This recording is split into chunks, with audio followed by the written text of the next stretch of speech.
ভয় ভয় ভয়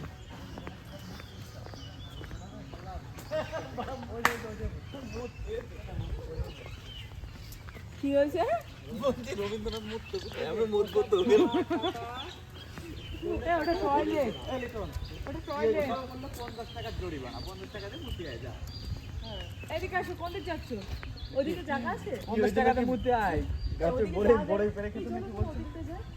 তুই ওটা তো পদ্ম না ওই আছে ইয়ে আলাদা এখানে বসার জায়গা আছে বসার জায়গা আছে মানে ওই জায়গায় কি পদ্ম টুকরো 50 টাকাতে মূর্তি আয় যা জরিমানা 50 টাকা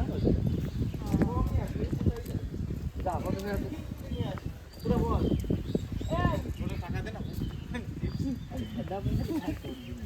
দে এবার আমি মানে থুয়াইছি তো বাদ ওর ব্যাগে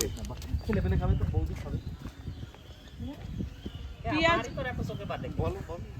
জানতে ও তো চলো যাই মানে গানি যাও যাও